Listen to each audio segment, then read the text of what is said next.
Am I the antagonist for asking my ex to cover money I lost in a Taylor Swift ticket scam? I, 44-year-old female, have 2 daughters with my ex-husband Sam, 46-year-old male. One of our daughters, Amy, 13-year-old female, is a big fan of Taylor Swift. Like everyone else, I have been trying, unsuccessfully, to get tickets to take Amy to the Eras Tour. The other day, Sam messaged Amy to say that his current wife, Liz, had a friend on Facebook who was selling tickets. Amy called me very excited and asked if we could buy the tickets. I was a little annoyed that he went straight to Amy instead of checking with me first, but I let it go. I asked Amy to check exactly where Liz had seen the tickets for sale because there have been many scams. Amy messaged Sam, and he said it was all good because the seller was not a random person, but an actual friend of Liz's. I then called Sam and reiterated that there have been lots of scams on Facebook with Taylor Swift tickets, so I asked if he was sure it was legitimate. He assured me that it was fine because it was a friend of Liz's from university whom she knew well. Okay then. Liz introduced me to the seller via Facebook Messenger, and I sent the seller $1,200 by bank transfer. I also booked flights for the show.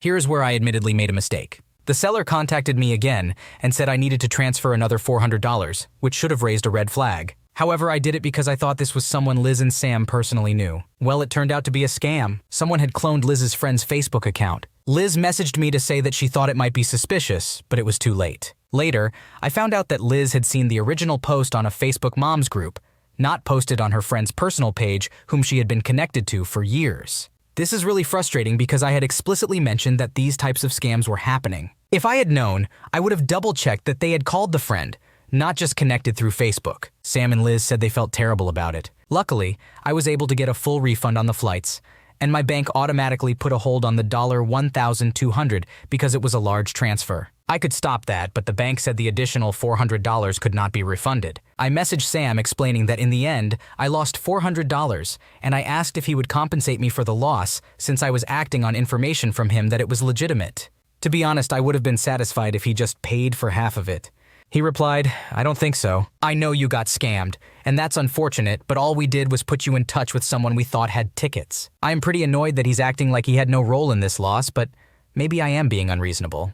Maybe I should have been more cautious." In this situation, it is understandable that you are upset with your ex-husband's response. While it is true that you made the decision to send money and ultimately fell for the scam, it was your ex-husband who initially provided the information and reassured you that the tickets were legitimate. He should take responsibility for his role in the situation and at least offer to help cover the loss. Furthermore, it seems that both your ex-husband and his wife acknowledged their part in the mistake, since they expressed feeling terrible about it. It would be fair for them to offer some form of compensation or at least contribute to the loss in some way. Overall, your request for compensation is reasonable given the circumstances. Am I the antagonist for getting ready to tell my husband to give up on his dream? My husband and I both work in fields we didn't envision for ourselves, but we've come to accept it because we need to pay our bills and expenses. His previous job in sales became toxic very quickly. The company didn't appreciate him, and I advised him to start looking for a new job due to the constant threats he was receiving. I had witnessed similar situations before. Unfortunately, he didn't heed my advice and ended up on a performance improvement plan,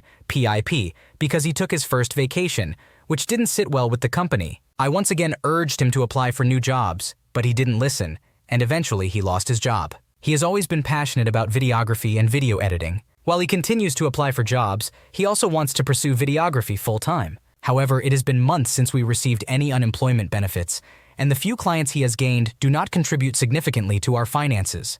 It is practically non-existent at this point. I don't want to discourage my husband from pursuing his dream job, but I have told him that he needs to find a part-time job in the meantime. This would provide us with some guaranteed income, as the current situation is incredibly stressful, and I'm tired of having no money in my bank account. Our credit card debt is increasing, and we are unable to make payments. Additionally, I am frustrated that we can't afford proper groceries, resulting in eating only 2 meals a day, or sometimes just 1. I keep suggesting that he showcase his work on TikTok because it's remarkable, and one viral video could potentially allow him to be his own boss. However, he hasn't made any effort to promote his own channel in months. Moreover, he still hasn't secured a part-time job, and I'm reaching my breaking point. With the holidays approaching, I cannot even afford to buy gifts for our family, let alone ourselves. I'm working tirelessly at a job I don't even enjoy, striving for a promotion and raise. I am even considering getting a part-time job myself because I can no longer tolerate this situation. I consistently remind him that when you want something, you need to take action. However, I am not witnessing the level of commitment I expected from him. He argues that if he goes back to a sales job,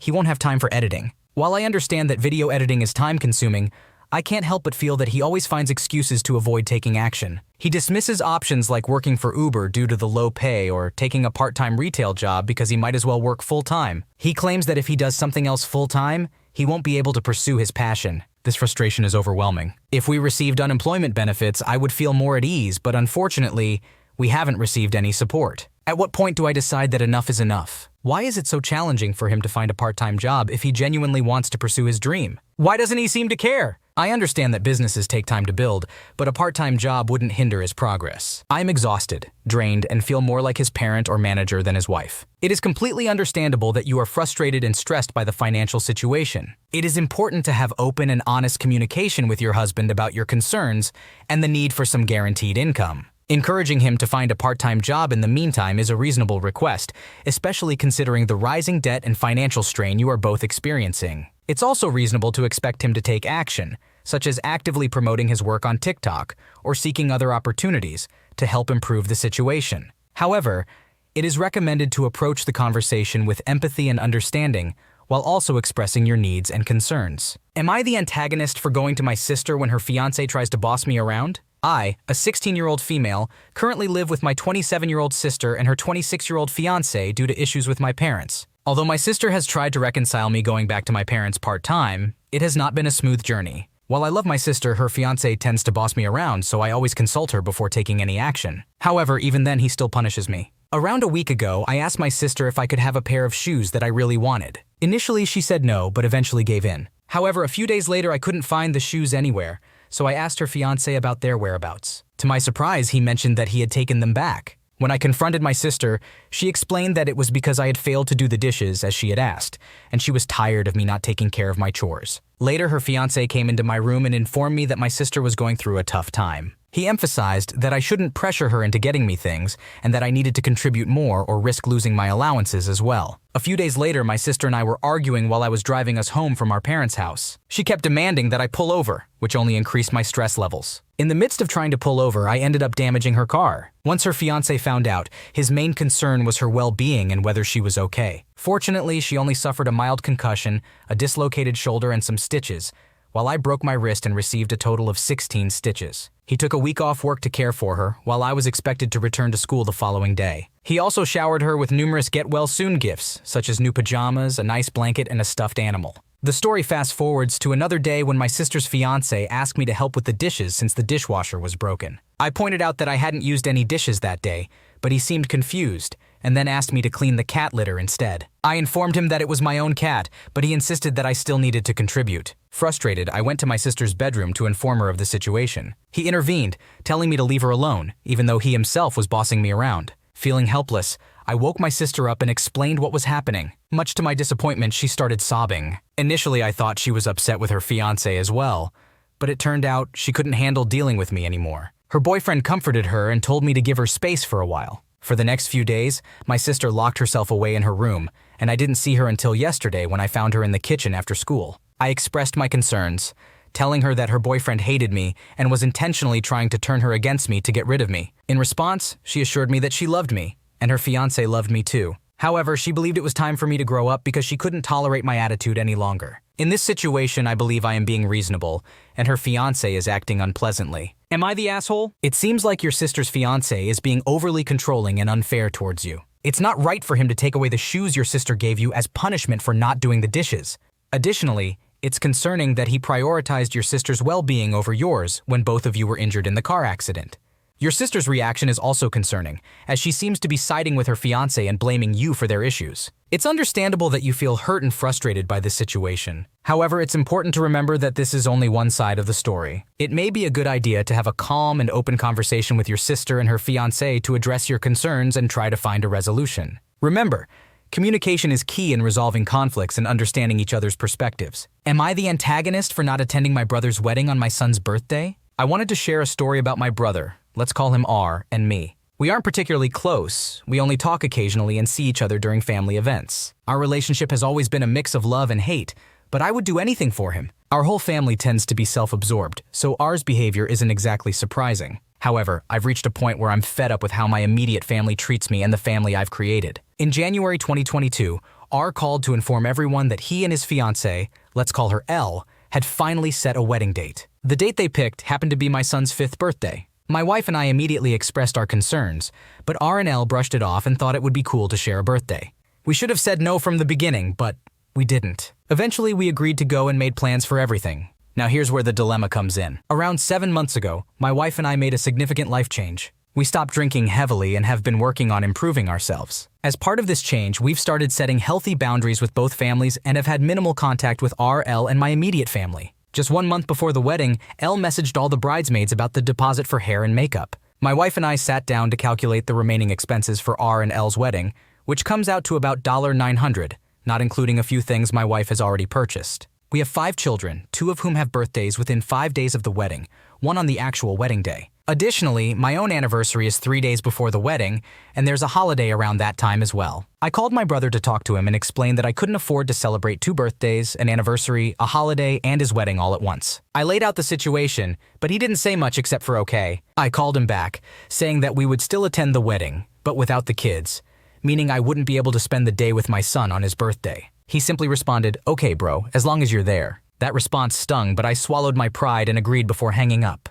It seems that R hadn't discussed this with L, or maybe L didn't care. However, after all the conversations we had, my wife announced in the bridal party group chat that she no longer needed hair and makeup services, and we wouldn't be staying overnight in the shared accommodation since the kids wouldn't be attending. We still planned to be present at the wedding. In response, L texted in the group, questioning whether we would still be contributing financially since the contract had already been signed for our portion. This upset me, and I told my wife to respond with an apology and promised to send the money on Friday, but that we would no longer be attending the wedding.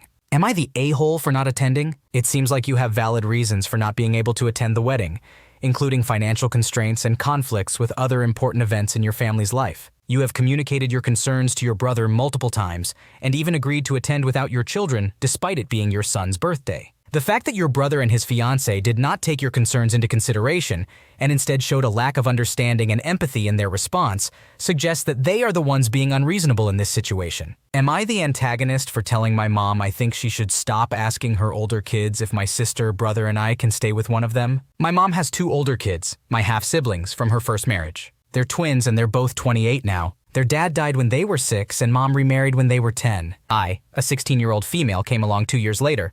My sister, 15 years old, female, a year after me. And my brother, 13 years old, male, 2 years after her. I have never felt close to my half-brother and sister. Being twins, they were always super tight and had a bond that none of us could fully understand. Sometimes it made me feel a little sad that they were so close to each other, but not us. I used to think that was the reason we weren't close. But then I started to suspect it was more to do with us being half-siblings and having a different dad. They were okay with us. They weren't bullying us or anything. They just never put any effort into the relationship and were always distant when we would try to get closer to them. Once they moved out, we hardly ever saw them. I maybe see them once or twice a year usually, and even then it's rare for us to interact because they will say hi and move on to talking to other people or doing things. We're not on each other's social media, though I tried. I don't have either of their numbers or anything. It's just how it is. Honestly, I stopped seeing them as half-siblings a while ago, and they really do feel more like my mom's other kids due to the lack of a relationship. A few years ago, my siblings and I wanted to go stay with them for a weekend. They lived together until a year or 2 ago, but they didn't want us there. I remember finding out through an aunt that they had some of their paternal cousins over for an entire weekend sleepover. It made me sad because their cousins would have been close to my age, and I didn't understand why they would spend time with them but not us. So there's the background, and I have grown to accept and understand that they don't need to be closer to us if they don't want to be. It doesn't make me sad anymore. Anyway, my parents were invited to a destination wedding, and my mom asked my half-siblings if one of them could let the 3 of us stay the 4 days they would be gone. They said no, and she would need to find another solution. Mom asked them a few more times, and when I realized how often she was asking, I told her I thought she should stop asking. Mom asked me why, and I told her they never wanted to be around us, so I don't think they would want us in their space either. I pointed out Grandma and Grandpa would let us stay, and she asked me why I'd say they, half-siblings, never wanted us around. I told her they have never made the effort, have never kept in contact with us, and invited kids of similar ages as us to stay for sleepovers, but never us. Mom told me all that was the reason she should ask and try to convince them to spend time with us. I told her it wasn't going to work, and I didn't really want to stay with either of them now. She told me I should be appreciative and stop telling her to stop, basically. Am I the jerk? Not the a-hole for expressing your opinion and suggesting that your mom should stop asking your half-siblings to let you stay with them. It is understandable that you feel hurt and rejected by their lack of effort to build a relationship with you and your siblings. It is also reasonable to believe that if they haven't shown interest in being close to you in the past, they may not want you in their space for an extended period of time. It is important for your mom to respect your feelings and find an alternative solution rather than pressuring your half-siblings. Am I the antagonist for yelling at my daughter for hiding her pregnancy from me? My 20-year-old daughter lives with me, 47-year-old male. She has a boyfriend named Gary, 20-year-old male, who currently lives with his own parents. She lost her job due to COVID and has been feeling very sad since then, which has made her reluctant to look for a new one. I'm not sure if Gary has ever worked, but he isn't working now. Most of the time, he just sits around my house playing Xbox and eating my food. Although I'm not particularly fond of Gary, I tolerate him because my daughter loves him, so I have always been polite to him. About a month ago, my daughter went missing for over 3 days. While she does go out without telling me sometimes, this absence was longer than usual. I contacted her mother and messaged Gary and any of her friends I could think of, but no one had seen her. Eventually, Gary responded with a picture of a baby and the message, "Say hello to your grandson." She hadn't even informed me or my ex-wife about her pregnancy. To provide context, she had gained some weight over the past few months, but at the time, it just seemed like normal weight gain. She and Gary brought the baby back to our house while I was at work the next day. When I came home, I asked her why she didn't tell me about this, and she explained that she wanted Gary to move in with us. She knew that if she had asked before the baby was born, I would have said no. She felt that she and Gary needed to find jobs, get their lives in order, and have their own place to live before the baby arrived, which is a valid concern. However, if she waited until the baby was born, she believed I would have to say yes to Gary moving in because what kind of monster would keep their grandson away from his father? I was extremely angry about her reason for hiding the pregnancy, and I yelled at her. I told her that it was manipulative of her to handle it this way, and at the moment, I was too furious to give her an answer about Gary. I needed time to process and think, so I asked her not to talk to me for a while. She called her mother in tears, and my ex-wife then called me to ask how I could be so cold. She told me that I was ruining what should be an exciting and magical time for all of us. Her, my daughter, Gary, and myself. She said that years from now, I would regret spending the first days of my grandchild's life being angry at my daughter and her boyfriend and delaying their plans to live together with the baby. I believe I have a valid reason to be angry about their deliberate attempts to manipulate me. However, everyone around me seems to think that I shouldn't be bothered in the first place and that I need to move on, let them live together, and get over it. Am I the asshole? It is completely understandable that you are upset and angry about your daughter and her boyfriend hiding the pregnancy from you and using it as a manipulation tactic. It is not fair for them to make such a life-altering decision without consulting you or considering your feelings. You have every right to be concerned about your daughter's future and want her to be financially stable before bringing a child into the picture. It is not unreasonable to expect them to find jobs and their own place to live before taking on the responsibility of raising a child. Your ex-wife's accusation of being cold and ruining the excitement is unfounded. It is important for you to have time to process this situation and make a well-thought-out decision. It is better to take some time and ensure that you are not making a decision out of anger or pressure. Ultimately, it is up to you to decide what is best for you and your family. Don't let others guilt or manipulate you into making a decision that you are not comfortable with. Make sure to have an open and honest conversation with your daughter about your concerns and expectations moving forward. Thanks for watching. When you subscribe, make sure to hit the bell to turn on notifications so you never miss a video. To finish listening to all the stories, check out the playlist in the description.